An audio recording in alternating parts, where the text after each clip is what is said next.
దండవత్ ప్రణాम माताजी। हरे कृष्ण माता जी, दंडवत प्रणाम। దండవత్ ప్రణాम माताजी। हरे మనం कृष्ण క్లాస్ माता जी చేస్తున్నాం। हरे హరి బోల్। హరే కృష్ణ హరే కృష్ణ हरे कृष्ण माता जी। హరే కృష్ణ మాతాజీ। ప్రేయర్ చేస్తున్నాం।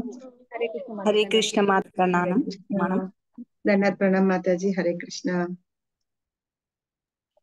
ఓం అజ్ఞానతిమిరాంధస్య జ్ఞానాంజనాశలాకయా చక్షుర్మీలితం येन తస్మై శ్రీ గురవే నమః।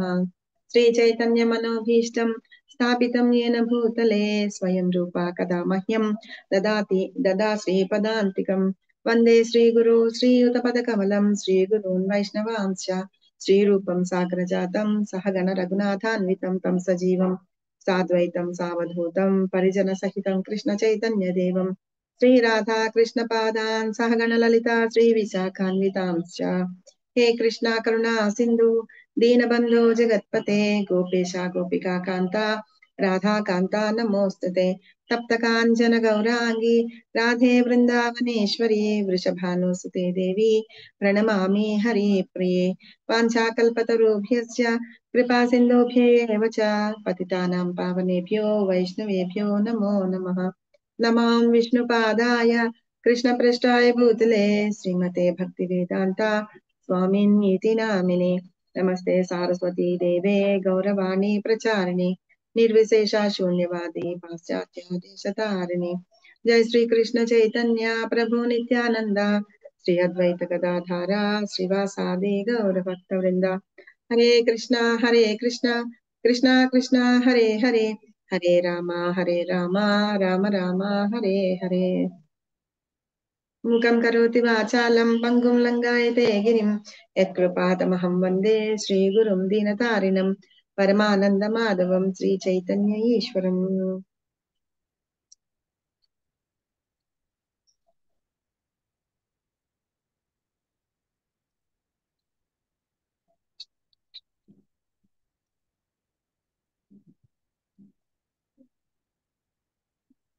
హరే కృష్ణ। ఇవాళ నిన్న మనం చెప్పుకున్నాం, గుర్తుంది కదా? ఎక్కడ ఏం చెప్పుకున్నాం నిన్న మనం? హరి బోల్। హరే కృష్ణ। అందరిని మ్యూట్ చేయండి, అన్మ్యూట్ చేయండి। అన్మ్యూటే ఉన్నారు. నిన్న మనం ఏం చెప్పుకున్నాము? హరి బోల్। నిన్న ధృతరాష్ట్రుడు గురించి, పాండురాజు గురించి, వారి పుత్రుల గురించి, భీష్ముడు గురించి, అసలు భగవద్గీత ఎందుకు మొదలైంది దాని బేస్ అంతా నిన్న తెలుసుకున్నాం మాతాజీ। హరే కృష్ణ। కురుక్షేత్ర సంగ్రామంకి అసలు సెటప్ చేసుకునే ముందంతా ఏం జరిగింది అనే విషయం గురించి తెలుసుకున్నాము నిన్న। దాన్ని ఏం చెప్పుకున్నాము? పూర్వరంగం అంటే ఆ సెట్టింగ్ ఎట్లా స్టార్ట్ అయింది దానికి ముందు అని చెప్పుకున్నాం। తర్వాత ఇప్పుడు భగవద్గీతలో తొలి పలుకు అని ఉంది, దానిలో శ్రీల ప్రభుపాద భగవద్గీత ఎందుకు రాశారు ఏంటి అనే విషయాల గురించి చెప్పారనమాట। అయితే ఆయన భగవద్గీత రాయడానికి మెయిన్ కారణం ఏంటంటే ఈ కృష్ణ చైతన్య ఉద్యమం, అంటే కృష్ణ కాన్షియస్ ని మరింత ప్రామాణికంగా చేయాలని, ఇంకా ఏంటంటే చాలా శక్తివంతంగా చెయ్యాలి అని, అంటే కృష్ణుడి గురించి అందరికీ తెలియజెప్పాలన్న విషయంతో ఆయన ఇది రాశారనమాట। అంటే శక్తివంతంగాను చేయడానికి, ఇది ఒక ప్రామాణికంగా ఉండడానికి, ఏంటది కృష్ణ చైతన్య ఉద్యమము ప్రామాణికంగా ఉండడానికి, పైగా పరంపర ద్వారా వస్తూ ఉన్నది అని చెప్పడానికి ఈ దివ్యమైన జ్ఞాన గ్రంథాన్ని మనకి మూల రూపంలో, అంటే ఎలా అయితే ఉందో భగవద్గీతలో శ్లోకాలు అవన్నీ ఎలా అయితే ఉన్నాయో దాన్ని యథాతథంగా తీసుకొని మనకి అందించారనమాట। అయితే ఈ భగవద్గీత అనేది యథాతథంగా, అంటే ఏ శ్లోకాలు ఏ ఉన్నాయో దాన్ని కరెక్ట్ గా అట్లాగే తీసుకొని పెట్టారు కాబట్టి మన ఈ కృష్ణ చైతన్య ఉద్యమం కూడా యథార్థమైనది, మనం అలాగా ఫాలో అవుతాము అని చెప్పి, ఇది క్రమంగా ఏంటంటే ఒకళ్ళ దగ్గర నుంచి అంటే ఈ ఉద్యమం అనేది ఒకళ్ళు ప్రచారం చేస్తుంటే గురువుల ద్వారా శిష్యుల ద్వారా మిగతా శిష్యులు అలా వస్తూ క్రమక్రమంగా అభివృద్ధి చెందుతూ వచ్చింది అని చెప్పేసి చెప్తున్నారన్నమాట।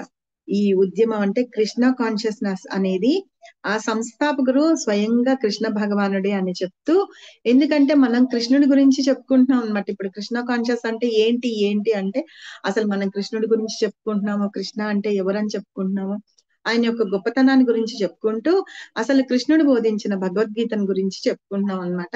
కాబట్టి అదే కృష్ణ కాన్షియస్నెస్ అని। అయితే అది చెప్పిన తర్వాత ఇంకా ఏం చెప్తున్నారు, నాకు ఇంతటికి అంతా రాయడానికి నాకు ఎవరు అంటే శ్రీల ప్రభుపాదులు. అంటే ప్రభుపాదులు ఏం చెప్తున్నారు, ఆయన గురువు గురించి చెప్తున్నారు అనమాట. ఆయన గురువు ఎవరు, విష్ణుపాద పరమహంస పరివ్రజాకాచార్య అష్టోత్తర శ్రద్ధ శ్రీమద్ భక్తి సిద్ధాంత సరస్వతి స్వామి ఠాకూర్ అన్నమాట.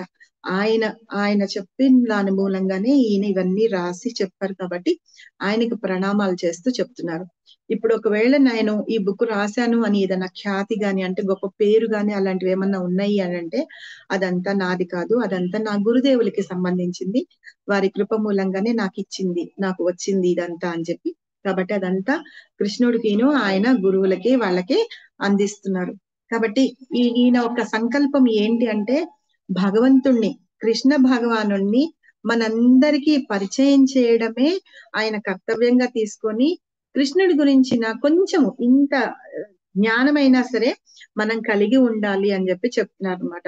అయితే ఇవాళ రేపు రాజకీయ నాయకులు గాని, తత్వవేత్తలు గాని, శాస్త్రజ్ఞులు గాని ఎవరైనా సరే కృష్ణుని గురించి వాళ్ళు అంతగా జ్ఞానం లేని వాళ్ళుగానే ఉన్నారు. కాబట్టి మనం ఏంటంటే అది బోల్ వినిపిస్తుంది కదా, వాయిస్ క్లియరే ఉందా? వినిపిస్తుంది ఉంది మాతాజీ, ఆ, బాగుంది. సరే. వాళ్ళందరూ ఏంటంటారు అనుకుంటారంటే కృష్ణుడు దేవుడు కాదని, లేకపోతే ఒక కాల్పనికంగా అంటే వాళ్ళ మెంటల్ స్పెక్యులేషన్స్ తోటి ఉంటూ ఉంటారన్నమాట. అలాంటి కాల్పనికాలు వాటన్నిటి నుంచి దూరపడడానికి, తర్వాత మనందరికీ భగవంతుడి గురించి ఆయన యొక్క నామము, రూపము, గుణాలను, ఆయన లీలలు వాటన్నిటి మధ్య ఎలాంటి భేదము లేదనమాట. కృష్ణుని నామానికి, కృష్ణుడికి, ఆయన చేస్తున్న లీలలకి, తర్వాత ఆయనకు ఉన్న గుణాలకి, ఆయనకి తర్వాతే ఆయన లీలలు అన్నమాట. ఇవన్నీ కూడా కృష్ణుడికి ఆయనకి ఏమీ డిఫరెన్స్ లేదని, కాబట్టి ఆయన పరమ పురుషోత్తముడు అని నిన్న కూడా మనం చెప్పుకున్నాము. ఆయన పరమ పురుషోత్తముడు, అంతా వ్యాపించి ఉన్నాడు. సృష్టికి ముందు కూడా ఆయన ఉండి ఉన్నారు. కాబట్టి ఆయనకి జన్మ అనేదే లేదు అని. కాబట్టి అలాంటి ఆయన గురించి మనందరికీ సంపూర్ణంగా మనం తెలుసుకోవాలనే ఉద్దేశంతో మనకి గురు పరంపర విధానం ద్వారా దీన్ని మనకి అందించారు అని చెప్తున్నారు. ఎప్పుడైతే మనం కృష్ణ భక్తుణ్ణి కాదు అనుకుంటాం చూసారా, అప్పుడు ఆయన గురించి మనం తెలుసుకోలేకపోతాం. అలా సంపూర్ణంగా ఆయన స్థితిని మనం తెలుసుకోలేకపోవడం మూలంగా మనం అనేక రకాలైన కష్టాలు పడుతూ ఉన్నాము అని. ఎందుకు మనం కష్టాలు పడుతున్నంట అంటే మనకి నిజంగా ఇప్పుడు సవ్యంగా ఏదైతే నిజము అనే విషయం మనకు తెలియదు కదా. అప్పుడు మనం ఏం చెప్తాము, చేస్తాము, ఎవరెవరు ఏదైతే చెప్తుంటే అదే నిజమని మనం నమ్మేస్తూ ఉంటాం.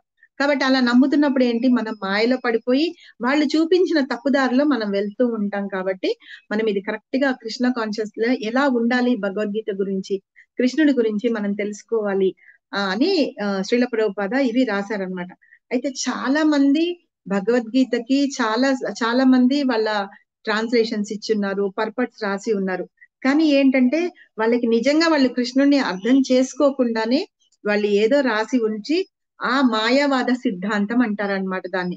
భగవంతుడి మీద నమ్మకం ఉండదు, ఆయన ఎవరో ఇది అన్నట్టుగా చేస్తూ అక్కడ ఉన్నది ఒకటి అయితే ఇక్కడ మనకి చెప్పేది వేరే ఉంటుందన్నమాట.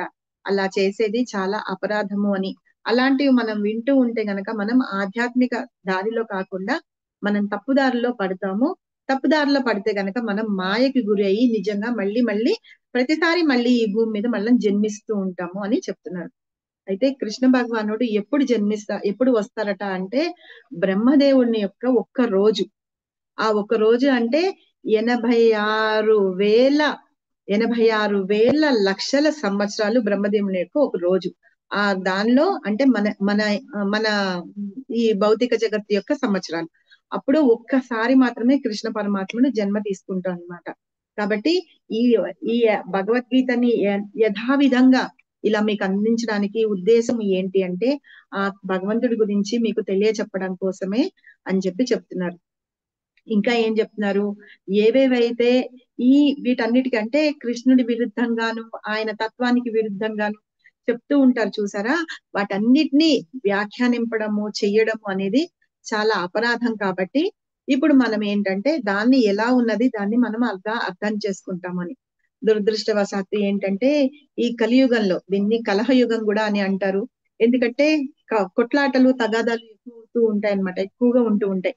అయితే ఆ కలియుగంలో ఏంటంటే ప్రతి చిన్నదానికి తగాదాలు ఆడుకుంటూ ఉంటారు. అలాంటప్పుడు కృష్ణ భగవానుడు స్వయంగా ఆయన చెప్పిన ఈ భగవద్గీతని ఏదైతే ఉందో దాన్ని మనం చదువుకుంటూ ఉండడం, నేర్చుకోవడం మూలంగా ఆ రాక్షస ప్రవృత్తి అనేది ఏదైతే ఉందో, మాయావాద సిద్ధాంతాలని వాటిని ప్రచారం చేస్తున్నారు చూసారా, వాళ్ళందరి నుంచి కూడా మనము అంటే రక్షింపబడగలుగుతాం అన్నమాట. కాబట్టి ఇది మనం కంపల్సరిగా చదవాలి, నేర్చుకోవాలి, మనందరినీ ఇలా ఉద్ధరించాలి అనే ఉద్దేశంతో శ్రీల ప్రభుపాద ఇది రాశాను అని చెప్తున్నారు. తర్వాత దీన్ని ఏంటంటే ఒక గురువు ద్వారా మీరు నేర్చుకోండి, లేకపోతే గనక మనం మామూలుగా చదువుకున్నామంటే మనకి మనము ఎలా అర్థం చేసుకుంటున్నామో అనేది మనకే తెలియదు అనమాట. అందుకని ఒక గురువు ద్వారా నేర్చుకోండి. అలా గురువు ద్వారా నేర్చుకుంటే గనక శ్రవణం చెయ్యండి. శ్రవణం చేస్తుంటే కనుక మీకు కరెక్ట్ గా అర్థమవుతుంది ఈ భగవద్గీత గురించి. అప్పుడు మనం ఏం చేస్తామంటే మనము మన జీవితంలో ప్రగతి సాధించగలుగుతాము అని చెప్పేసి చెప్తున్నారు. మన నిజమైన ధర్మం ఏంటంటే, మన కాన్స్టిట్యూషనల్ పొజిషన్ అంటారు కదా, ఏంటంటే మనందరం భగవంతుని యొక్క అంశలం అంటాం. భగవంతుని యొక్క అంశలం అంటే మనం ఏం చేయాలి, ఆయనకి సేవ చేసుకోవాలన్నమాట. కాబట్టి ఆయనకి సేవ చేసుకుంటూ ఉంటాము అంటే అది మన పొజిషన్ అని చెప్పి చెప్తున్నారు. దీని మూలంగా అంటే మనం భగవద్గీత తెలుసుకోవడం మూలంగా ఏంటంటే కృష్ణుని యొక్క విషయం గురించి తెలుసుకొని మనకి ఆయనతో ఉన్న అనుబంధాన్ని మనం తెలుసుకుంటాం. కాబట్టి అప్పుడు మనం సేవకులుగా మన నిజమైన స్వరూపం అంటున్నారు దాన్ని తెలుసుకోగలుగుతాము అని చెప్తున్నారు. నేను ఇది రాయడం మూలంగా ఏ ఒక్క వ్యక్తి అయినా సరే కృష్ణ భగవంతుడికి శుద్ధమైన భక్తితోటి భక్తుడు అయితే గనక నా ఈ ప్రయత్నం ఫలించినట్లే అవుతుందని ఇక్కడ ప్రభుపాద ఆయన తను ఎలా రాశారు, ఏంటి, దేని గురించి రాశారు అనే విషయం గురించి ఇక్కడ ఈ దానిలో చెప్పారు.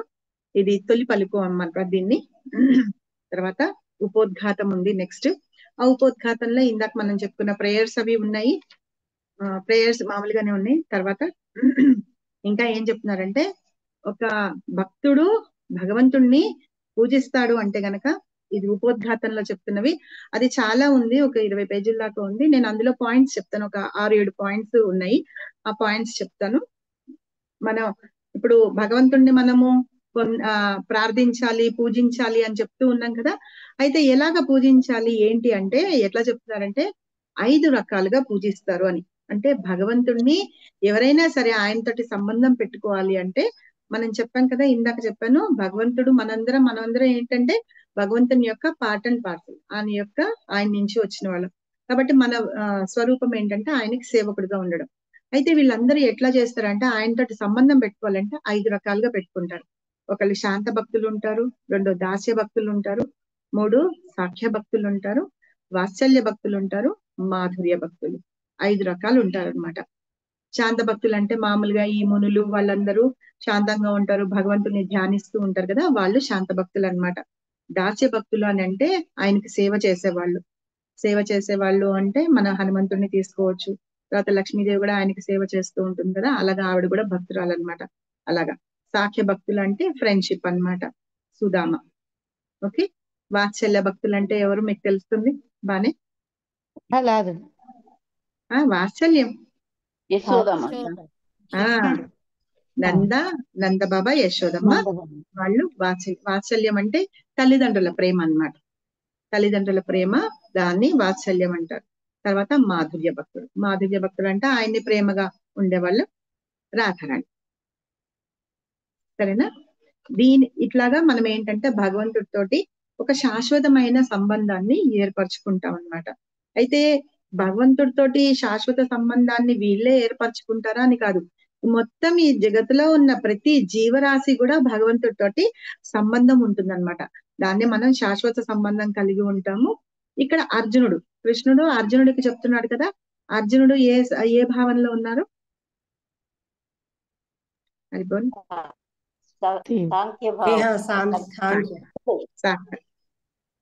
ఫ్రెండ్షిప్ అన్నమాట.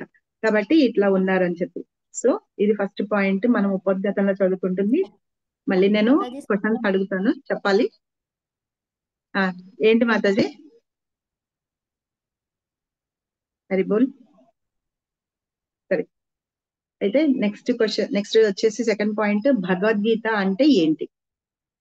ఇప్పటి వరకు మిమ్మల్ని ఎవరన్నా అడిగారా, మీరు ఎవరన్నా అడిగారా అసలు భగవద్గీత అంటే ఏంటి అని? అసలు మీరేమనుకుంటారు భగవద్గీత అంటే ఏంటి అని? So manual how to live అని అనుకుంటున్నాను మాతాజీ. ఎలా బతకాలి అని. భగవంతుడు పాడిన పాట. ఇంకా భగవంతుడు వాణి ఎలా జీవించాలి అని చెప్తున్నారు. How to love, how to live, how to leave. Okay మాటలు పట్టింది. ఇంకా భగవంతుడే స్వయంగా చెప్పాడు కాబట్టి దీన్ని భగవద్గీత అంటారు. తర్వాత ఒకరు చెప్పండి. చెప్పండి. క్రోధాలను జయించి ఎట్లా జీవితంలో ఉండాలి అన్నది తెలుసుకోవచ్చు. సరే ఇంకా భగవంతుడే స్వయంగా తన విషయాల్ని చెప్పాడు, ఎలా ఉండాలి, ఎలా చెయ్యాలి, సేవ అని ఎన్ని చెప్పారు కాబట్టి అన్ని భగవంతుడి నుంచి స్వయంగా వచ్చింది కాబట్టి భగవద్గీత అంటారు. ఓకే, భగవంతుని చేరుకునే మార్గం. భగవంతుని చేరుకునే మార్గం. Okay, super. సో మీ అందరి ఆన్సర్స్ అయిపోయినాయా? ఓకే, శ్రీల ప్రభుపాద ఇందులో ఎంతమంది భగవద్గీత చదివారు చెప్పండి. మన ప్రభుపాద భగవద్గీత ఎంతమంది చెప్పారు? కొంచెం హ్యాండ్ రైజ్ చేయండి. హరి బోల్. మాతాజీ నేను 4 times చదివాను మాతాజీ. మీరు 4 times చదివారా? ఓకే ఓకే, స్టార్టింగ్ నుంచి చదివాను మాతాజీ. నేను మీరు చెప్తున్నప్పటి నుంచి చదివాను. సో మీకు ఎక్కడ శ్రీల ప్రభుపాద భగవద్గీత అంటే ఏంటి అని చెప్పి దానికి ఆన్సర్ చెప్పారని మీకు ఎక్కడ కనిపించలేదా? డైరెక్ట్ చదివేశామండి. ఇంట్రడక్షన్ అవి చదివి ఉండము, అందుకని గుర్తుండదు. అందుకని వెళ్ళిపోతాం, అందరం అదే పని చేస్తాం కదా జనరల్. ఇంట్రడక్షన్ కూడా చదివాను కానీ గుర్తులేదు మాతాజీ. అయితే కొన్ని పాయింట్స్ ఏంటంటే అందుకని బుక్ ఏదన్నా చదువుతున్నాం అనుకోండి, అసలు ఆ రచయిత యొక్క మనస్తత్వం ఏంటి తెలుస్తుంది, ఆయన ఏం చెప్పాలనుకుంటున్నారో తెలుస్తుంది. సరేనా? అసలు ఆ బుక్ లో ఏం కంటెంట్ ఉందనేది కూడా స్టార్టింగ్ లో చెప్తారనమాట. అందుకని మనం ఏంటి ఫస్ట్ స్టేజ్ సెటప్ చదువుకున్నామా, తర్వాత ఆయన భగవద్గీత ఎందుకు రాశారని చెప్పారు, తర్వాత అసలు అందులో ఏమేం పాయింట్స్ ఉన్నాయి అని చెప్తే ఇందులో ఈ ఉపోద్ఘాతంలో చెప్తారనమాట. సో ఆయన అంకితం ఇచ్చింది బలదేవ్ విద్యా విభూషణ్ అని ఉంది, స్టార్టింగ్ లోనే ఉంది. ఆయన కూడా గౌడవ వైష్ణవ సాంప్రదాయానికి చెందిన ఒక ఆచార్యులు అనమాట. సో మన గురు పరంపరలో చెప్తూ ఒకసారి నేను అది చెప్తాను. అప్పుడు చెప్పినప్పుడు కొంతమంది గురువుల గురించి వాళ్ళ గురించి చెప్పుకున్నాం. సో ఆయన గౌడీ వైష్ణవ సాంప్రదాయ ఆచార్యులు శ్రీ చైతన్య మహాప్రభు మిషన్ లో కూడా ఆయన ఉండి ఉన్నారు, బలదేవ్ విద్యా విభూషణ్ అన్నమాట. సో ఆయనకి అంకితం ఇచ్చారు శ్రీల ప్రభుపాద ఈ బుక్. సో అయితే ఇప్పుడు భగవద్గీత అంటే ఏంటి అని చెప్పేసి ఇక్కడ స్వయంగా ప్రభుపాదనే చెప్పారు. భౌతిక సంసారానికి సంబంధించిన అజ్ఞానం నుండి మానవులని ఉద్ధరించటయే ఈ భగవద్గీత యొక్క ముఖ్య ఉద్దేశం. రాసుకోండి. ఇంకా నెక్స్ట్ ఎవరైనా భగవద్గీత అంటే ఏంటి అని చెప్తే శ్రీల ప్రభుపాద ఇది చెప్పారు మాకు. ఎక్కడుంది? ఇదిగో ఉపోద్ఘాతంలో 15th పేజ్ లో ఉంది. బుక్ ఎవరి దగ్గర ఉంటే చూడండి, నేను ట్రై చేస్తా ఉండండి షేర్ చేయడానికి.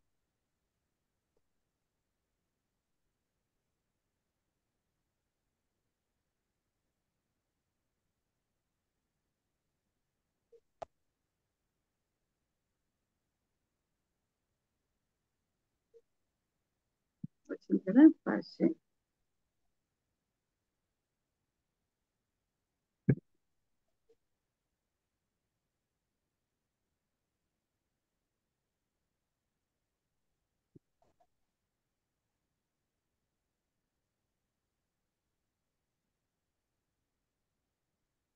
ఇందులో ఉండేది కొంచెము డిఫరెంట్ గా ఉంటుంది, అందుకని నేను ఇందులో చెప్పట్లేదు, బుక్ లోంచి చెప్తున్నాను మీకు. మాతాజీ ఇంకొకసారి చెప్పారా? రాసుకుంటారా?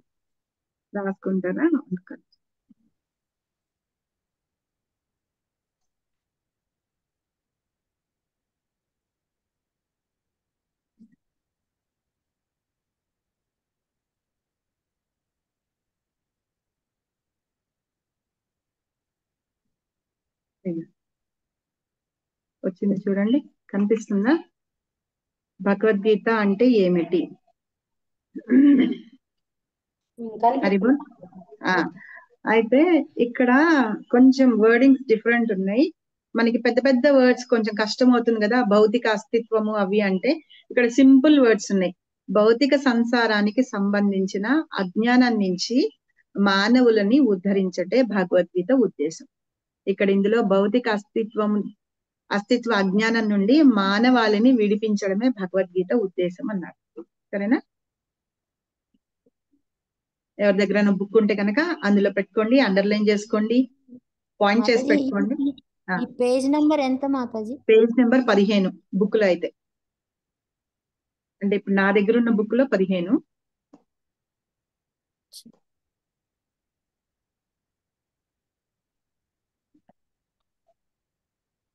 నాది కొంచెం పాత బుక్, ఇప్పుడు వస్తున్న ఎడిషన్ మరి ఏ బుక్ ఏ నెంబర్ తెలియదు. నాది ఇది ఈ ప్రింట్ ఉంది, ఇది కొంచెం పాత బుక్. ఇది నా దగ్గర ఉంది, చూడండి. అందులో చూడండి, అదే ప్రేయర్స్ ఇందాక మనం చదువుకున్నాం కదా, అక్కడ ఉంటుంది. సో అదనమాట.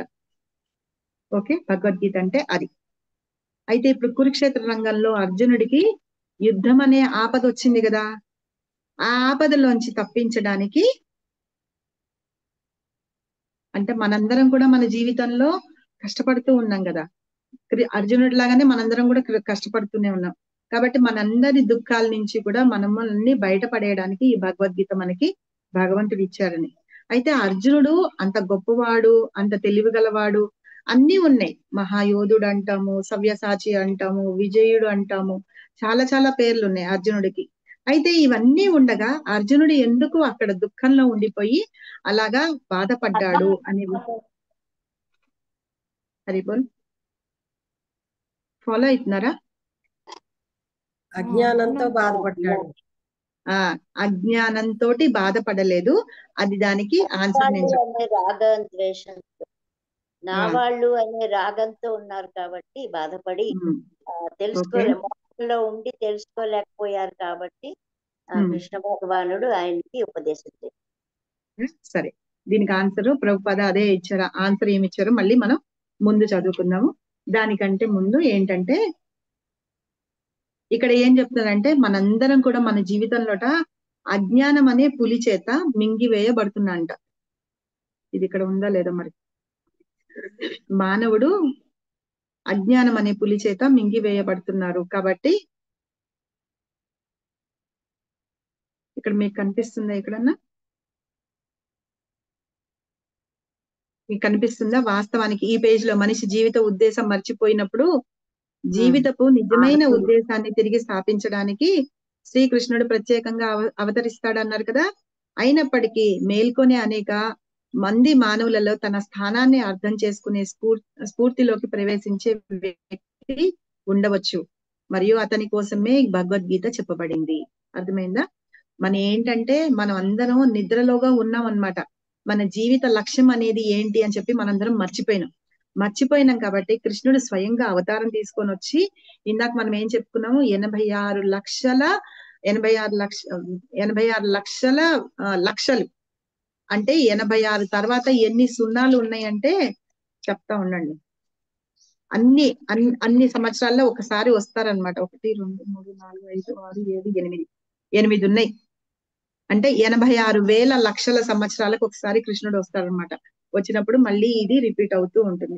సో అట్లాగా వచ్చి ఆయన ఏం చేస్తున్నారంటే మనందరం మన జీవిత ఉద్దేశాన్ని కానీ మనం ఏం చెయ్యాలి అనే విషయాన్ని కానీ మనం మర్చిపోయినాం అనమాట. అంటే మన వాస్తవికతని మనం మర్చిపోయాం.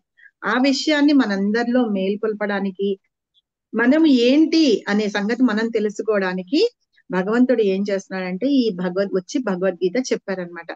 తర్వాత చెప్పారు చూడండి, వాస్తవానికి మనందరము అజ్ఞానపు ఆడపులిచే మింగివేయబడ్డాము, అజ్ఞానపు పులిచే మింగివేయబడ్డాము అని చెప్తారు. యాక్చువల్ గా అయితే ఇక్కడ ఇందులో ఆడపులి చేత మింగివేయబడ్డాము అని చెప్తున్నారు. అంటే మనము ఈ అజ్ఞానం అనే దానిలోనూ మనం ఉండిపోతున్నాం అన్నమాట. కాబట్టి ఏంటంటే మనల్ని జ్ఞానం వైపు తీసుకొచ్చి మనకి జ్ఞానాన్ని మనలో నింపాలనే ఉద్దేశంతో భగవంతుడు భగవద్గీత చెప్పారు అంటున్నారు. ఎందుకు చెప్పారు అని అర్థమైందా ఇప్పుడు మీకు? అయితే అర్జునుడికి ఎందుకు చెప్పారు అనేది విషయం ఇక్కడ ఉంది, చదవండి. హరిబోల్ ఎవరైనా చదువుతారా? శ్రీకృష్ణుని సహచరుడిగా ఉండటం వల్ల అర్జునుడు అన్నింటికంటే అజ్ఞానం, కానీ శ్రీకృష్ణుని జీవిత సమస్యల గురించి ప్రశ్నించడానికే అర్జునుడిని కురుక్షేత్ర యుద్ధ భూమిలో అజ్ఞానంలోకి నెట్టారు. తద్వారా భగవంతుడు భవిష్యత్తు తరాల మానవుల ప్రయోజనం కోసం వాటిని వివరించగలడు మరియు జీవిత ప్రణాళికను రూపొందించగలడు.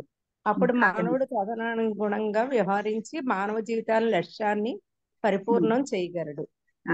ఇప్పుడు ఇక్కడ భగవద్గీత ఇక్కడ ఏం చెప్పారు? అజ్ఞానంలోకి నెట్టారు. భగవంతుడే స్వయంగా అర్జునుడిని అజ్ఞానంలోకి నెట్టి, నేను అజ్ఞానంలో ఉన్నాను, నువ్వు నాకు దారి తెలియచెప్పు అని చెప్పి అర్జునుడు అడుగుతున్నాడు క్వశ్చన్లు. ఎందుకు అడుగుతున్నారు అంటే, తద్వారా భగవంతుడు భవిష్యత్ తరాల మానవుల ప్రయోజనం కోసం, మన కోసమే అన్నమాట, మన కోసమే అర్జునుడిని అజ్ఞానంలో ఉండేటట్టుగా చేసి ఆ క్వశ్చన్స్ అన్ని ఇప్పుడు మనం చెయ్యాలి, ఏమేం చెయ్యాలి ఏంటి, మనకు అందరికీ క్వశ్చన్స్ రావు. ఇప్పుడు చూడండి, భగవద్గీత అంటే ఏంటంటే మీరు అందరూ ఒక్కొక్కళ్ళు ఒక్కొక్క సమాధానం చెప్పారు కదా, అలాగే అందరికీ ఒకే రకమైన ఆలోచన ఉండదు. ఇద్దరు చాలా రేర్ గా ఉంటారనమాట. ఒకే రకమైన ఆలోచనలు కానీ, ఒకే రకమైన మనస్తత్వం కానీ ఉండడం కానీ ఎలాగన్నా ఉంటారు. సో వాళ్ళందరి యొక్క ప్రయోజనం కోసమే భగవంతుడు భవిష్యత్తు తరాల వాళ్ళ కోసం అని చెప్పి ఈ భగవద్గీతని రూపొందించారనమాట, అంటే వివరించారు. అయితే జీవిత ప్రణాళికని కూడా రూపొందించుకోగలడు. ఎవరైతే భగవద్గీత కరెక్ట్ గా విని భగవంతుని యొక్క ఉద్దేశాన్ని అర్థం చేసుకుంటారు చూసారా, వాళ్ళు తమ జీవితంలో ఎలా ఉండాలి, ఏం చెయ్యాలి అనే ప్రణాళికను కూడా వాళ్ళు కరెక్ట్ గా అంటే రూపొందించుకోగలంటే వాళ్ళు తెలుసుకోగలుగుతారనమాట. అందుకోసమని వాళ్ళ జీవితం యొక్క లక్ష్యాన్ని పరిపూర్ణం చేసుకోవడానికి భగవంతుడు ఈ భగవద్గీత చెప్పారు. ఇప్పుడు అర్థమైందా అర్జునుడికి ఎందుకు చెప్పారు? అర్జునుడు అన్ని ఉన్నాయి, కానీ మనందరి కోసం అర్జునుడిని అజ్ఞానంలోకి పంపించి భగవంతుడు చెప్పాడనమాట. అయితే ఇక్కడ భగవద్గీతలో 5 విషయాల గురించి చెప్తారు. ఆ 5 విషయాలు ఏంటంటే, నేను స్టాప్ చేస్తా, మళ్ళీ షేర్ చేసుకుంటాను. 5 విషయాలు ఏంటంటే, ఒకటి భగవంతుడు అంటే ఈశ్వర అంటారు, రెండోది జీవులు అన్నమాట, జీవి అంటారు, మూడోది ప్రకృతి, తర్వాత కాలము, తర్వాత కర్మ. ఈ 5 విషయాల గురించి భగవద్గీతలో డిస్కస్ చేశారు. ఓకేనా? అయితే అందరూ ఏంటంటే, మనందరం జీవులు అందరం మనం రకరకాల కర్మలు చేస్తూ ఉంటాం కదా. ఆ రకరకాల కర్మలు చేస్తూ ఏంటంటే మనం ఆ కర్మల్లోనే నిమగ్నం అయిపోయి ఉంటాం. మాతాజీ ఇంకొకసారి చెప్పరు? భగవంతుడు, జీవుడు, ప్రకృతి, జీవుడు ఎట్లా అంటే జగదీష్, జీవ, జగత్, 3 జేలు, కాలము, కర్మ 2 కేలు, 3J 2K అలా. సో ఇప్పుడు ఏంటంటే మనందరం మన కర్మల్లోనే నిమగ్నం అయిపోయి ఉంటాం. ఇప్పుడు ఎవరన్నా భగవంతుడు ఇది అంటే, ఒక్క రోజు హాలిడే వచ్చింది, ఒక్క రోజు కూడా ఉండనీరా, పొద్దున్న నుంచి లేచి ఆఫీసులకు పరిగెడుతున్నాం, ఇవి చేస్తున్నాం అవి చేస్తున్నాం అనుకుంటాం. కానీ భగవంతుడి గురించి ఎవరు ఏం చేస్తున్నారు, అసలు భగవంతుడు అంటే ఎవరు అని ఎవరికి తెలుసు? మనం భగవద్గీత తీసుకొని తెలుసుకునే వరకు, చదువుకునే వరకు భగవాన్ అంటే ఎవరు అని మనకు తెలీదు. స్వయంగా కృష్ణుడే భగవంతుడు అన్న విషయం మనకు తెలీదు. ఎవరికన్నా గుర్తుందా నేను చెప్పిన డెఫినేషన్ భగవాన్ అంటే ఏంటి అని? సరే, అంటే ఎవరి దగ్గర సంపూర్ణంగా ఉంటాయో ఆయనే భగవంతుడు. Correct correct. భగ అంటే ఐశ్వర్యాలు అని, వాన్ అంటే కలిగిన వాడు అని. అయితే 6 రకాల ఐశ్వర్యాలు కలిగి ఉన్నవాడు భగవంతుడు అన్నమాట. అది ఎవరు చెప్పారంటే వ్యాస భగవానుడి తండ్రి అయిన పరాశరముని చెప్పారు. సో అందుకని భగవద్గీతలో ప్రతి చోట కృష్ణ ఉవాచ అనరు, ధృతరాష్ట్ర ఉవాచ, సంజయ్ ఉవాచ, అర్జున ఉవాచ అన్న కృష్ణ ఉవాచ అనరు. ఆయనే స్వయంగా భగవంతుడు కాబట్టి భగవాన్ ఉవాచ అని అంటారనమాట. కాబట్టి భగవంతుడి గురించి మనం తెలుసుకోలేకపోతున్నాం. ఎందుకు అంటే మనం పనులలో మనం ఇంత బిజీ అయిపోయినామంటే అసలు వాటి గురించి పట్టించుకోవాల్సిన అవసరం లేదన్నట్టుగా మనం అంత బిజీ అయిపోయాం అనమాట. కాబట్టి ఇక్కడ ఇందులో ఏం చెప్తున్నాం అంటే, భగవద్గీతలో మనం భగవంతుడు ఎవరు, అసలు జీవి అంటే ఎవరు, మనందరం అనుకుంటున్నాం కదా నేనే గొప్ప అనుకుంటుంటాం కదా, అట్లాగా అసలు ప్రకృతి అంటే ఏంటి, తర్వాత ఈ జగత్తంతా ఎట్లా వచ్చింది, ఇది ఎవరి చేత నిర్మింపబడింది, దీనిలో మనం ఎలా ఉంటున్నాము అనే విషయం గురించి, తర్వాత మనందరం కాలంతో నియంత్రింపబడి ఉంటాం అన్నమాట. మనందరం అండర్ కంట్రోల్ ఆఫ్ కాల ఉంటాం మనం. కాబట్టి ఏంటంటే వీటన్నిటి విషయాన్ని గురించి మనం భగవద్గీతలో కంపల్సరీగా నేర్చుకోవాల్సిన విషయమే అన్నమాట. ఈ మూల మొత్తం ఇప్పుడు చెప్పుకున్న ఈ 5 తత్వాల్లో భగవంతుడు అనేది చాలా మెయిన్ ఇంపార్టెంట్ అయిన విషయం. తర్వాత మిగతావన్నీ కూడా ప్రకృతి ఇవన్నీ ఉన్నాయి, అవన్నీ కూడా తెలుసుకుంటాం. ఓకేనా? ఇక్కడ వరకు ఎవరికన్నా డౌట్స్ ఉన్నాయా? మాతాజీ, వాత్సల్య భావన, సఖ్య భావన, సేవా భక్తులు, ఇంకో 2 ఏంటి మాతాజీ? సేవ కాదు శాంత భక్తులు, అంటే వాటినే రసం అని కూడా అంటారు. శాంతరసము, సాఖ్య రసము, తర్వాత వాత్సల్య రసము, ఇంకేం చెప్పాను, దాస్య మాధుర్య, దాస్య రసం, ఉండండి మాతాజీ, దాస్య, శాంత, దాస్య, సాఖ్య, వాత్సల్య, మాధుర్య. ఈ వీటిని రసము అని కూడా అంటారు. 5 రసాలు. మాధుర్య అంటే రాధారాణి అనా మాతాజీ? ప్రేమలో కూడా అంటే కొంతమంది వాళ్ళు ఏంటారంటారంటే ఈ ప్రేమ అనేది ఏంటంటే ఆ ఒక్క మనం అనుకుంటున్నాం చూసారా, అలాంటిదే అని కాదు. ఇప్పుడు తల్లిదండ్రులకు ఉండేది కూడా ప్రేమే, అన్నదమ్ముల మధ్య ఉండేది కూడా ప్రేమే, ఫ్రెండ్షిప్ లో కూడా ఉంటుంది కదా ప్రేమ అనేది. వాళ్ళు లేకుండా వీళ్ళు లేకుండా ఉండలేరు అన్నట్టుంటారు. కానీ అక్కడ ఉండే బృందావనంలో ఆ వ్రజాలలో ఉండే వాళ్ళందరూ అంటే ఆ భావం అంతా వాళ్ళకి మాధుర్య భావం కిందే ఉంటుంది అనమాట. మెయిన్ రాధారాణి కానీ గోపికలు కానీ వాళ్ళందరూ ఉంటారు చూసారా, అలాగా. కాకపోతే వాళ్ళు తమ వాడిగా అనుకుంటారు కృష్ణుణ్ణి, అలా అనుకుంటూ చేస్తారు అనమాట. అంటే భర్త అనేవాడు కావాలంటే కూడా మాకు కృష్ణుడు లాంటి భర్తే కావాలని చెప్పేసి కాత్యాయని వ్రతం కూడా చేస్తారనమాట గోపికలు. సో అట్లాగా అది మాధుర్య భావం అంటారు. ఈ అన్నిటికంటే హయ్యెస్ట్ భావం మాధుర్య భావం అన్నమాట. ఈ మిగతా 4 ఉన్నవి, శాంత గాని, దాస్య గాని, సాఖ్య గాని, తర్వాత వాత్సల్య గాని, ఈ 4 కంటే కూడా హయ్యెస్ట్ భావము అది మాధుర్య భావం అంటారు. అది ప్రేమతోటి నిమగ్నం ఉంటుందని. భక్తి అంటే ఈ 5 కలిసినది భక్తి అవుతుంది అంటారా? భక్తి ఇందులో ఈ 5 కాదు మాతాజీ. భక్తి అంటే మనం భగవంతుని మీద ప్రేమ ఉండేది. అయితే 9 స్టేజెస్ ఉంటాయన్నమాట భక్తి దానికి. దానిలో లాస్ట్ స్టేజ్ ప్రేమ స్టేజ్ ఉంటుంది. ఎప్పుడైతే మనం ఆ స్టేజ్ దగ్గర అంటే అక్కడికి వచ్చినప్పుడు మనకి కృష్ణ తప్ప మనకి వేరే లోకమే ఉండదు అనమాట. అది లాస్ట్ స్టేజ్ ఉంటుంది. మనం ముందు మాట్లాడుకునేటప్పుడు కొన్ని శ్లోకాల్లో వస్తూ ఉంటుంది, లేకపోయినా నేను మళ్ళీ చెప్తాను, సరేనా? అది లాస్ట్ స్టేజ్ ఆఫ్ భక్తి అన్నమాట. ఇక్కడ ఉన్నారనుకోండి, వాళ్ళు వాత్సల్యంతో, ఇప్పుడు చూడండి యశోదామాత గాని నందబాబా గాని వాళ్ళ పుత్రుడు అనే దానిలోనే ఉన్నారు కదా, భగవంతుడు అట్లాగే ఏం లేదు, అలాగా ఉంటూ ఇంకా ఏంటంటే వాళ్ళకి వేరే ఇంకా కూడా ఉన్నాయి. కానీ ఈ మాధుర్య భావం దగ్గరికి వచ్చేప్పటికి, అందుకనే గోపికలు గాని బృందావనంలో వాళ్ళు గాని కృష్ణుడు ఎప్పుడైతే మధుర వెళ్ళిపోతాడో అప్పుడు వాళ్ళందరూ ఎంత బాధపడిపోతూ ఉంటారు, అన్నం నీళ్లు కూడా తాగరనమాట వాళ్ళందరూ. అలాగా కృష్ణుడు వస్తాడు వస్తాడు వస్తాడు అని చెప్పి అసలు అందరూ మొత్తం ఊరంతా బృందావనం అంతా అట్లాగా బాధపడుతూ ఉంటారు అనమాట. సో అది అలాంటిది బాధ ఉంటుంది. అయితే విరహ భావన అని అంటారు కదా, అది అన్నమాట. విప్రలంబ భావ, అది కూడా ప్రేమ అని కూడా అంటారు. అలాగా ఉంటుంది వాళ్ళ భావం అనేది. ఈ లాస్ట్ స్టేజ్ ఆఫ్ భక్తి దగ్గరకు వస్తే ఎవరైనా సరే, అది మగవాళ్ళనే కాదు ఆడవాళ్ళనే కాదు, ఎవరికైనా సరే ఆ లాస్ట్ స్టేజ్ ఆఫ్ భక్తి ప్రేమ మాధుర్య స్టేజ్ కి వస్తే కనుక వాళ్ళు భగవంతుడిని వదిలిపెట్టి ఉండలేరు. అలా వచ్చిన స్టేజ్ కి వచ్చిన వాళ్ళందరూ భగవంతుని ధామానికి వెళ్ళిపోతారు అనమాట. సరేనా? సరే. అయితే ఇప్పుడు మనుషులు ఎవరైనా సరే మన జీవితాన్ని పరిపూర్ణం చేసుకోవాలంటే, పైగా ఇంకొకటి, మన జీవితంలో ఉన్న సమస్యలకన్నిటికీ శాశ్వత పరిష్కారం కావాలి అనుకోండి, కంపల్సరీగా భగవద్గీతని సంపూర్ణ సారాంశాన్ని మనం అర్థం చేసుకొని మనం చదువుకోవాలి అని చెప్పి ఇక్కడ శ్రీల ప్రభుపాద చెప్తున్నారు. ఇది 45 పేజ్ లో ఫస్ట్ పారాగ్రాఫ్ లో ఉంది. మీరు కావాలంటే గనక భగవద్గీత మనకి అంటే ఇది మీరు చదువుకోండి. ఎవరైనా అనుకోండి భగవద్గీత చదివితే మీకు కష్టాలు పోతాయా అని అంటారు అనుకోండి, పోతాయి, మీరు చదవండి ఒకసారి అని చెప్పి చూపించాడు. కష్టాలు పోతాయా, మీకే కష్టాలు పోతాయా అంటే పోతాయి. అయితే ఒకసారి మనం చదువుదాము, చదివి మనం చదువుతూ ఉంటే గనక మనకి పోతాయో లేదో మనకే తెలుస్తుంది, మనం కూడా ఎక్స్పీరియన్స్ చేస్తాం కదా.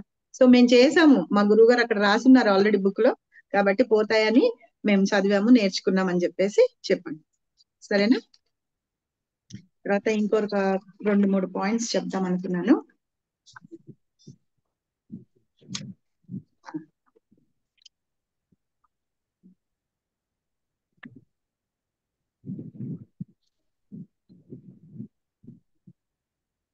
మనందరము కృష్ణ చైతన్యంలో ఉన్నాం కదా, అసలు చైతన్యం అంటే ఏంటి అని చెప్పేసి ఇక్కడ శ్రీల ప్రభుపాద చెప్తున్నారు అనమాట.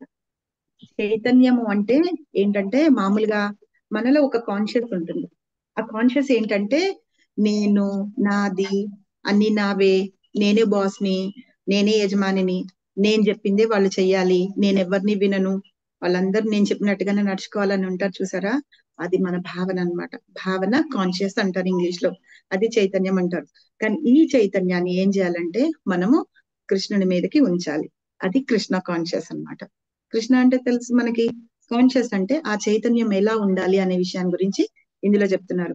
అయితే మనం చదువుకున్నాం భోక్తారాం యజ్ఞ తపస అని, అంటే మనం చేసే ప్రతి తపస్సుకి దేనికైనా సరే భోక్త స్వయంగా భగవంతుడు అని చెప్పుకున్నాం. కాబట్టి మనం ఏం చేయాలి, భగవంతుడు ఒక ఆయన ఉన్నాడు, ఆయన ఒక యజమాని, ఆయన మనందరినీ మెయింటైన్ చేస్తున్నాడు కాబట్టి ఆయనే బాస్, ఆయన మనందరినీ మెయింటైన్ చేస్తున్నారు కాబట్టి ఆయనే బాస్, కాబట్టి మనం అందరం ఆయనకి సేవకులకు. సో ఈ చైతన్యం అనేది మనకి ఉండాలన్నమాట. అది ఇక్కడ శ్రీల ప్రభుపాద చెప్తున్నారు. కాబట్టి మనము దేనికి, మన సమస్తానికి మనం దేనికి యజమానులం కాకుండా మనం భగవంతుడు ఒక ఆయన ఉన్నారు, ఆయనే అన్నిటికీ అధికారి అని, భగవంతుడే భోక్త అనే ఆలోచన మనకి ఉండాలి. అదే నిజమైన చైతన్యం అన్నమాట. మేడం మాతాజీ భగవద్గీత కొంచెం యుద్ధం అయ్యాకే కదా చెప్పాడు కృష్ణుడు. యుద్ధం అయిన తర్వాత చెప్పారా కృష్ణుడు? కాదు, చదువుకున్నాం ఫస్ట్ శ్లోకం నేను చూసాను, అందుకని క్వశ్చన్ ఇచ్చాను. అందరూ ఆ డౌట్ ఉంటుందని మనం ఫస్ట్ శ్లోకం చెప్పుకునేటప్పుడు చెప్పుకుందాం ఎప్పుడు చెప్పారని, సరేనా? అది ఎందుకు చెప్పారు, ఎలా చెప్పారు కూడా మొదట్లోనే కదా, ఇంకా యుద్ధం మొదట్లో చెప్పారు. యుద్ధం చెయ్యాలా లేదా అని అనుమానాస్పదంలో ఉన్నప్పుడు కృష్ణుడు చెప్పారు. అది ఎక్కడ దొరుకుతుంది అంటే మనకి ఫస్ట్ శ్లోకంలోనే దొరుకుతుంది. ఇది మీరు చదువుకోండి ఫస్ట్ శ్లోకం, నెక్స్ట్ మండే స్టార్ట్ చేద్దాము, అందులోనే చెప్తారు అనమాట. అంటే శ్రీల ప్రభుపాద అందులో పర్పట్లో అంతా చెప్తారు, చూడండి. తర్వాత మనందరిలో ఏంటంటే 4 రకాల దోషాలు ఉంటాయి. ఇది ఇంకొక పాయింట్. ఇందులో ఏంటంటే మనందరిలోనూ తప్పులు చేస్తూనే ఉంటాం, తప్పులు చేయకుండా ఎవ్వరూ ఉండరు, అదొకటి. తర్వాత మనము భ్రాంతికి గురవుతూ ఉంటాం, ఇల్యూషన్. ఒకదాన్ని చూసి ఒకటి అనుకుంటాం. ఇప్పుడు అలా చూసుకుంటే ఎడారిలో నీళ్లు ఉన్నాయి అనుకుంటాం, కానీ అక్కడ ఉండదు. దాన్ని చూసి మనం అలా భ్రమలో పడిపోతూ ఉంటాం. అలాగే ఇప్పుడు మనం ఇందాక చెప్పుకున్నట్టు కూడా భగవద్గీత ఎవరైనా ఆ మాయావాదులు కానీ అలాంటి వాళ్ళు చెప్తుంటారు అనుకోండి, అదే నిజం అనుకొని నమ్మేస్తాం. అసలు నిజం మన ఎదురుకుండా వచ్చినా కూడా మనము దాన్ని ఒప్పుకోలేమన్నమాట, ఆ స్థితికి వెళ్ళిపోతాం. సో అలాగా అందరిలోనూ ఏంటంటే మనం భ్రాంతికి గురి అవుతూ ఉంటాం. తర్వాత ఇంకొకళ్ళని మోసం చేసే స్వభావం కూడా కలిగి ఉంటాం. ఎందుకు అంటే మనందరిలో చీటింగ్ పొటెన్సీ అని ఉంటుందన్నమాట. ఇప్పుడు నేను ట్రైన్ వస్తుంది, రైల్వే స్టేషన్ లో నుంచి పట్టాలు ఉన్నాయి, నాకు కొంచెం దూరం వెళ్ళేటప్పటికి 2 పట్టాలు కలిసిపోయినట్టుగా కనిపిస్తాయి మనకందరికి. అవి కలిసిపోయినాయి అని చెప్తాం. తర్వాత మనం దగ్గరికి వెళ్ళి చూస్తే ఆ 2 పట్టాలు ఎప్పుడు కలవవు. కానీ ఏం చేస్తామంటే అది కలిసి ఉంది అని చెప్పి దాన్ని నిజమని నమ్మించడానికి వాళ్ళతోటి ఓటరిస్తూ మాట్లాడుతూ ఉంటాం, అవునా కదా? నీళ్లు ఉన్నాయా అంటే ఎడారిలో అయినా సరే నీళ్లు లేవు అని తెలిసినా సరే మనం అది కాదు అన్నా సరే అవును అవును అని మనం ఓటిస్తాం అనమాట. ఇలా మనందరం ఇంకొకళ్ళని అంటే దాన్ని తప్పుబారి పట్టిస్తూ వాళ్ళని మోసం చేయడానికి చేస్తూ ఉంటాం. తర్వాత అవన్నీ ఎందు మూలంగా జరుగుతాయంటే ఈ 3 అందరికీ అపూర్ణమైన ఇంద్రియాలు అన్నమాట. అంటే మన ఇంద్రియాలు, మన సెన్సెస్ అన్ని కరెక్ట్ గా లేవు కాబట్టి ఇంపర్ఫెక్ట్ సెన్సెస్ అంటారు. అవన్నీ ఉన్నాయి కాబట్టి మనం ఇలా చేస్తూ ఉంటాం. కాబట్టి ఈ 4 రకాలైన దోషాలు ఉంటాయి కాబట్టి మనుషులు వాళ్ళ జ్ఞానాన్ని ఏంటంటే అజ్ఞానంతో కప్పివేయబడి భగవంతుణ్ణి తెలుసుకోలేకపోతూ ఉంటారు అన్నమాట. సో ఈ భగవద్గీత అనేది ఏం చెప్తుందంటే మనలో ఉన్న అజ్ఞానాన్ని తొలగించి జ్ఞానం వైపు తీసుకువెళ్తూ ఉంటుందన్నమాట. కాబట్టి ఈ సమాచారాన్ని మనం తెలుసుకుంటూ ఉంటే గనక మనం ఈ 4 దోషాలు ఉన్నాయి చూసారా, వీటి నుంచి మనం బయటపడగలుగుతామని ఒక పాయింట్ చెప్పారు. అదే భ్రాంతి, మోసము, ఇంద్రియాలు, ఇంకోటి ఏంటి? తప్పులు చేస్తాము, తప్పులు, భ్రాంతి, మోసము, ఇంకొకటి ఏంటి మాతాజీ? తప్పులు చేస్తూ ఉంటాం అందరము. తర్వాత భ్రాంతికి లోనవుతూ ఉంటాము. తర్వాత ఇంకొకళ్ళని మోసం చేస్తూ ఉంటాము. తర్వాత అపూర్ణమైన ఇంద్రియాలు. సరేనా? ఈ 4. అయితే ఇంత అయిన తర్వాత మనము చైతన్య మహాప్రభు గురించి చెప్పుకున్నాము. చైతన్య మహాప్రభు ఎవరు? స్వయంగా కృష్ణుని యొక్క అవతారమే అన్నమాట. కలియుగంలో మనకొచ్చి ఆయన ఎలా పూజించాలి, ఏ నామాన్ని జపించాలి అని చెప్పి మనకి చెప్పారు చైతన్య మహాప్రభు. సో ఈయన ఏం చెప్తారంటే మన ఒక జీవం యొక్క నిజమైన స్వరూపం ఏంటిట అంటే అని ఎవరు ప్రశ్నిస్తారట? మన గోస్వాముల్లో ఒక ఆయన సనాతన గోస్వామి అని ఉన్నారు. ఆయన అడుగుతాడనమాట మహాప్రభుని. అడిగినప్పుడు జీవుడి యొక్క నిజమైన స్వరూపం ఏంటి అంటే భగవంతుడిని సేవించడం. మనందరి యొక్క నిజమైన స్వరూపం ఏంటంటే భగవంతుడిని సేవించడం అనేసి చెప్తున్నారు అనమాట. సో ఇది కూడా ఒక పాయింట్ గా రాసుకోండి. ఇవి అయిన తర్వాత టైం ఉంది కదా. ఇప్పటి వరకు మీకు ఎవరికైనా ఏమైనా డౌట్లు ఉన్నాయా? అది బోల్ ఎవరికి ఏం డౌట్స్ ఉన్నా చెప్పిన వాటిల్లో. లేవు మేడం. అయితే భగవంతుణ్ణి ఎవరెవరు పూజించాలి? మీకు డౌట్ వచ్చిందా? అందరూ పూజించాలి. పూజించాలన్నా పూజించచ్చా? రెండు. హరే కృష్ణ మాతాజీ, మొన్న కూడా ఇది భక్తి శాస్త్రిలో అదే దాంట్లో ఇచ్చారు బీఆర్ఎస్ లో. నేను అనుకున్నా ఎవరు మన వాళ్ళు ఎవరన్నా ఉంటే అడుగుతారని. మరి ఎవరు పూజించరు అని కూడా ఇచ్చారు. అది నాకేమి రాయలే, నాకు తెలియదు. చెప్తా. సో ఎవరెవరు నిరాకారవాదులు పూజించారు. వాళ్ళు పూజిస్తారు కాబట్టి దేవుణ్ణి పూజించరు కానీ ఏదో ఒకటి పూజిస్తారు. అర్ధాది జిజ్ఞాస వాళ్ళేనా మాతాజీ? అయితే సరే, ఈ క్వశ్చన్ ని ఇంకో డిఫరెంట్ వేలో అడుగుతా. కృష్ణుడు ఎవరెవరికి దక్కరు? అసూయ ఉన్న వాళ్ళకి దగ్గర. అసూయ, స్వార్థము, నమ్మని లోభము. కానీ అలాంటి వాళ్ళు కూడా ఒకవేళ భగవంతుడి దగ్గరికి వస్తే అప్పుడు భగవంతుడు అనుగ్రహిస్తాడు. సరే, అయితే ఇక్కడ దురాచారు శ్లోకంలో చెప్పారు కదా మాతాజీ. అవును. అయితే ఇక్కడ భగవద్గీతలో 9:32-33 శ్లోకాల్లో చెప్తున్నారనమాట. మాభిపాత వ్యపాశ్రిత్య ఏపీ స్యూపాపయోనయః శ్రియో వైశ్యస్తదా శూద్రాస్తేపి యాంతి పరాం గతిం. అలాగా కిం పునర్బ్రహ్మణ పుణ్య భక్తి రాజర్షయస్తదా అనిత్యమసుఖం లోక మిమం ప్రాప్య భజస్వమాం. ఎవరి దగ్గర భగవద్గీత యథాతథం ఉంటే గనక ఇది 44 పేజ్ లో ఉంది ఉపోద్ఘాతంలో. ఇవి మీరు నోట్ చేసుకొని పెట్టుకోండి. ఇవి మనకి ఏంటంటే మనం భగవద్గీత శ్లోకాల్లో చదువుకునే దానికంటే కూడా ఏమైనా చిన్న చిన్నవి, ఇప్పుడు చూడండి ఏబిసిడీలు రాకుండా మన వర్డ్స్ రాకుండా సెంటెన్సెస్ చదవలేం కదా. అలాగే ఇప్పుడు మనం ఇలాంటి చిన్న చిన్న పాయింట్స్ ఏవైతే ఉంటాయో అవన్నీ మనం తెలుసుకున్నాం అనుకోండి, ఇది మనం ఎక్కడి నుంచి పట్టుకురాలేదు. మనకి స్వయంగా మనం ఎవరినైతే గురువుగా మనం భావిస్తున్నామో ఆయన మనకి చెప్పింది అదా చేస్తాం. అయితే ఇక్కడ ఎవరి దగ్గర నా బుక్ ఉందా? నేను ఇందులో అయితే చాలా వెతకాలి. ఉందా? మీరు అక్కడ దొరికితే కనుక చదవండి ఎవరన్నా. అధ్యాయం అంటే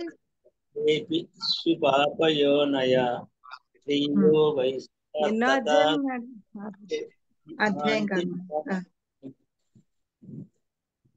అది ట్రాన్స్లేషన్ చదవండి ప్రభు. ఆ శ్లోకాల కింద ట్రాన్స్లేషన్ ఇచ్చే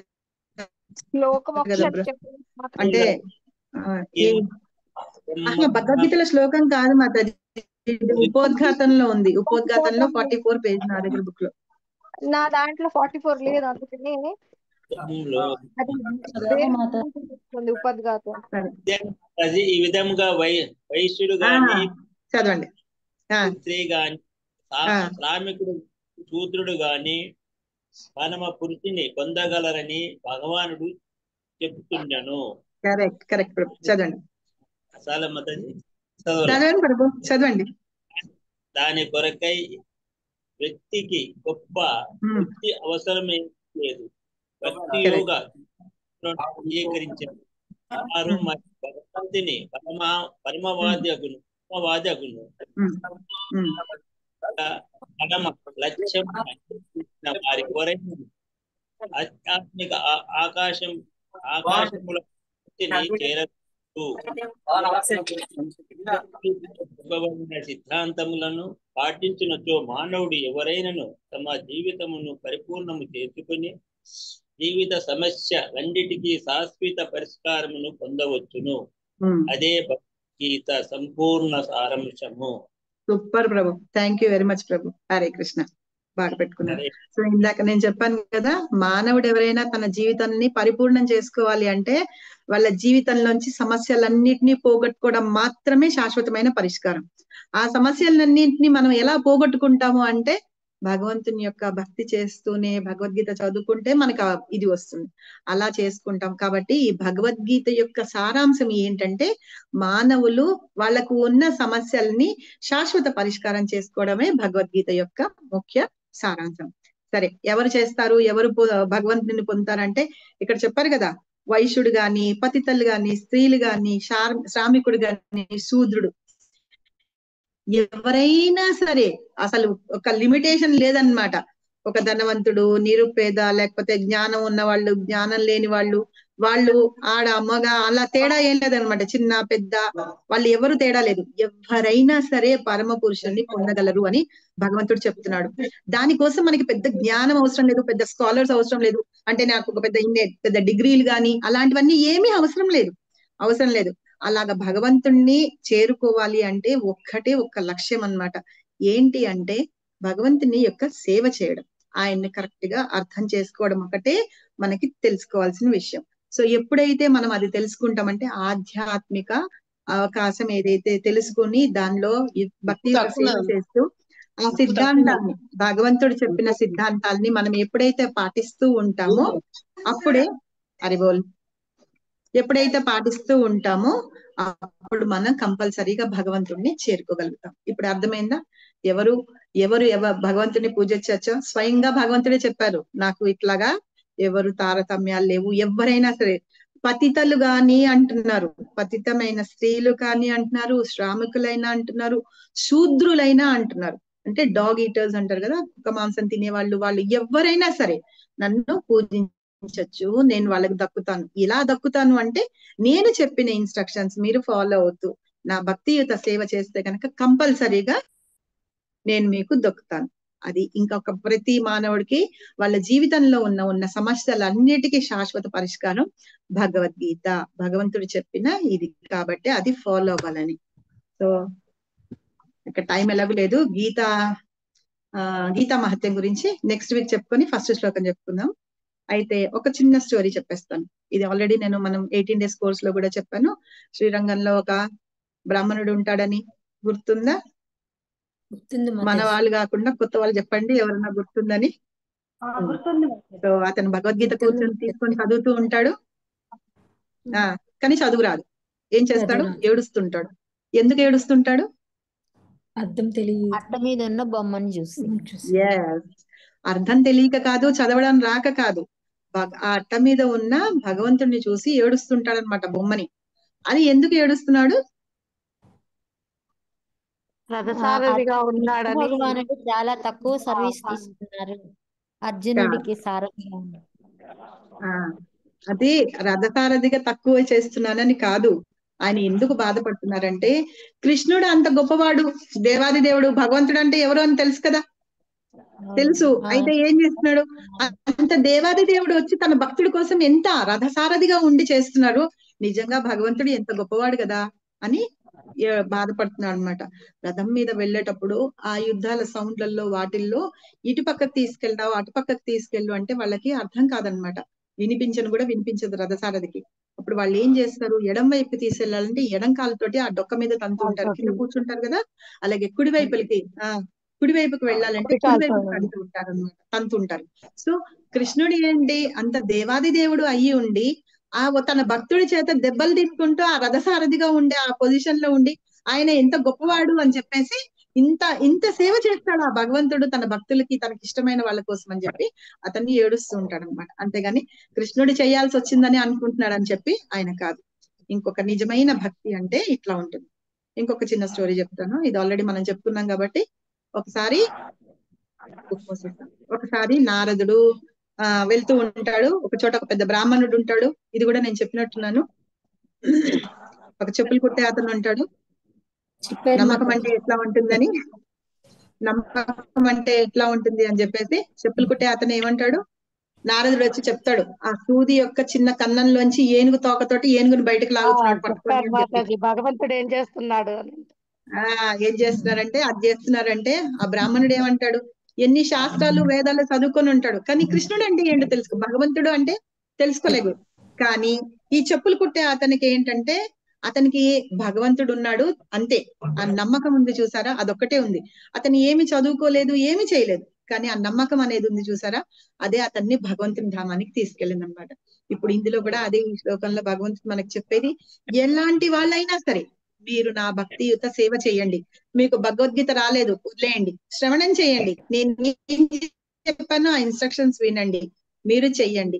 ఆ భక్తి తోటి నేను చెప్పిన ఇన్స్ట్రక్షన్స్ తోటి భక్తి యుత సేవ చెయ్యండి. సేవ చేసి నా ధామానికి రండి అని చెప్పారు అన్నమాట. కాబట్టి చదువుకున్న వాళ్ళు, చదువుకోలేని వాళ్ళు, ధనవంతులు, పేదవాళ్ళు, నిరుపేదలు, తర్వాత చండాలులు, డాగ్ ఈటర్స్ అంటాం కదా, వాళ్ళు గాని, శూద్రులు గాని, ఇంకెవరైనా సరే అందరు నా దగ్గరికి రాగలరు. ఎవరైతే భక్తియుత సేవ చేస్తారో వాళ్ళందరూ వస్తారు అని చెప్పి ఇక్కడ భగవద్గీతలో చెప్తున్నారు అనమాట. సో ఇది ఇవాళ మనం చదువుకున్నాము. మీకు అందరికీ ఇదేమన్నా అనవసరం అనిపిస్తుందా?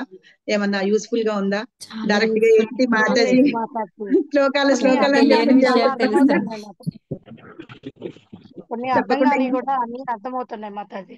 అంటే చదువుకుంటా పోతాం కానీ ఇంత వివరంగా చూడంగా మాతాజీ. ఏంటంటే చాప్టర్ వైజ్ వెళ్ళిపోతాం మాతాజీ. ఫస్ట్ శ్లోకం ఏంటి, ఫస్ట్ శ్లోకం ఏంటని వెళ్ళిపోతాం, ఫస్ట్ శ్లోకాస్కి వెళ్ళిపోతాం. అవును. సో మనం ఇది మీకు యూస్ఫుల్ గా ఉందని నేను అనుకుంటున్నాను. కాబట్టి థ్యాంక్ యూ వెరీ మచ్. నేను మన తప్పుకుంటే క్షమించండి. మాతాజీ నిన్న బుక్స్ పద్మజ మాతాజీ పెట్టారు బుక్స్, అవి తెలుగు ట్రాన్స్లేషన్ సెట్టింగ్ ఉందా మాతాజీ? అక్కడ మీరు గూగుల్ లో పైన అక్కడ 3 డాట్స్ ఉంటాయి కదా, అక్కడ టాప్ చేస్తే ట్రాన్స్లేట్ అని వస్తుంది కదా, అక్కడ చూడండి. అక్కడ చేస్తే మీకు ఏ లాంగ్వేజ్ లో కావాలంటే ఆ లాంగ్వేజ్ లో ట్రాన్స్లేట్ అవుతుంది. గూగుల్లో వేదా బేస్ లో ఉన్నవన్నీ ఏ లాంగ్వేజ్ లో కావాలంటే ఆ లాంగ్వేజ్ లోకి ట్రాన్స్లేట్. ఇప్పుడు నేను ఇందాక మీకు చూపించింది కూడా అందులోంచే, వేదా బేస్ లోంచి చూపించాను. కాకపోతే ఏంటంటే బుక్ లో మనం చదువుకునేది కొంచెం చాలా ఇదిగా ఉంటుంది. అంటే ఇప్పుడు మనం చూసాం కదా కొన్ని వర్డింగ్స్ అవి తొందరగా మనకి అర్థం కావు. ఇప్పుడు ఈ బుక్ చేయాలి అంటే ఇస్కాన్ మీరు అమెజాన్ లో ఉంటుంది, తీసుకోండి. ఇక్కడ హైదరాబాద్ లో ఉంటే ఆబిడ్ టెంపుల్ కి వెళ్ళండి, సికింద్రాబాద్ టెంపుల్ కి వెళ్ళండి, ఎక్కడన్నా దొరుకుతుంది. ఆన్లైన్ లో కావాలంటే అమెజాన్ లో కూడా ఉంది. ఉపాధ బుక్ అని కొట్టండి, భగవద్గీత యాస్టీస్ అని కొట్టండి, ప్రభుపాద అది వస్తుంది. అన్ని లాంగ్వేజెస్ లోనే దొరుకుతుంది. అని కొట్టండి అన్ని వచ్చింది. అదే అన్ని వచ్చేస్తాయి. భగవద్గీత అన్ని ప్రభుపాదుల వారి బుక్స్, ఆత్మ సాక్షాత్కారము, ఆది దేవుడు, అవన్నీ వచ్చింది.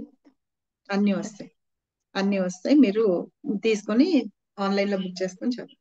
So thank you very much.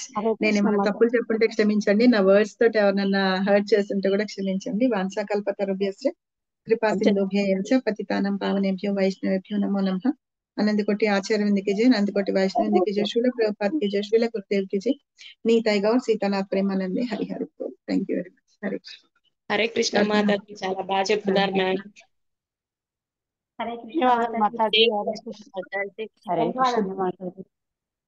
ఎవరికైనా డౌట్స్ ఉన్నాయా ఇవాళ చెప్పుకునే దానిలో?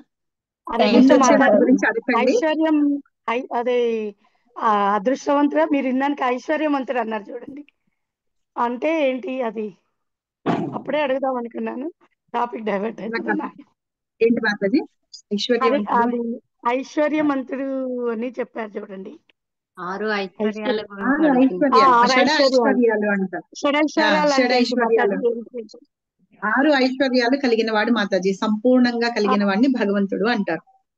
ఆ ఐశ్వర్యాలు సంపద, అందము, తర్వాత తేజస్సు, ఇంకా వీరత్వం కదా మాతాజీ. వీరత్వము, వైరాగ్యం ఉంటుంది. ఇంకొకటి ఏంటి? ధైర్యం.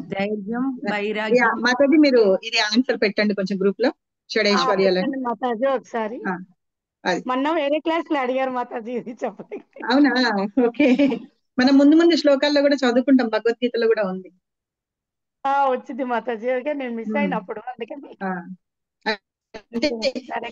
ఇప్పుడు మనం చదువుకోబోయే శ్లోకాల్లో కూడా ముందు వాటిల్లో ఉంటుంది పర్పస్ లో. నేను ఇప్పుడు మనం చదువుకునే వాళ్ళ దాని మీద క్వశ్చన్స్ పెడతాను, ఆన్సర్ చేయడానికి ట్రై చేయండి. ఓకే. అంటే చెప్తారండి, మొదటి అధ్యాయం చెప్తారా? మొదటి అధ్యాయం కాదనుకుంటా, 101 ఓన్లీ శ్లోకం. ఫస్ట్ శ్లోకం 108 లో ఫస్ట్ శ్లోకం. 108 ఇంపార్టెంట్ శ్లోకాలు చెప్తారు, దాంట్లో ఫస్ట్ శ్లోక చెప్తారు. 108 స్పెషల్ శ్లోకాలు అని పెట్టారు, అదేనా? అవే ఆ శ్లోకాలు. ఒక్కొక్క శ్లోకము పూర్తిగా చదవడము ప్లస్ దాని అర్థము అన్ని ఎక్స్ప్లెయిన్ చేస్తారు. ఇది క్లాస్ 108 శ్లోకాలు. మాతాజీ ఇది స్టక్ అయినట్టుందండి. కరెంట్ పోయింది మాతాజీ, నాది మాకు కరెక్ట్ గా. పద్మజ మాతాజీ గారు ఇది చివరి వరకు రికార్డింగ్ అవుతుందా మాతజీ? అవుతుంది కదా, రికార్డింగ్ అవుతుంది. సరే, అదే చివరిలో మాతాజీ ఎక్స్ప్లెయిన్ చేశారు కదా, జీవ గోస్వామి గారు అడిగారని. అలాంటి పాయింట్స్ మళ్ళీ నేను నోట్ చేసుకోలేదు, రికార్డింగ్ లో విని చూసుకుందామని. భగవద్గీతలో ఉన్నాయి మాతాజీ, అవి అండర్లైన్ చేసుకున్నా కూడా. సో ఇంకా ఎవరికి ఇంకేం డౌట్స్ లేవు కదా, మళ్ళీ వచ్చే వారం కలుద్దాము. ఈ లోపల మధ్య మధ్యలో ఏమైనా క్వశ్చన్స్ అడుగుతూ ఉంటాను. సరేనా? హరే కృష్ణ మాతాజీ. హరే కృష్ణ. ఎండ్ చేసేనా మీటింగ్ అయితే? హరే కృష్ణ, ధన్యవాదాలు మాతాజీ. హరే కృష్ణ మాతాజీ. హరి బోల్. మాతాజీ ధన్యవాదాలు.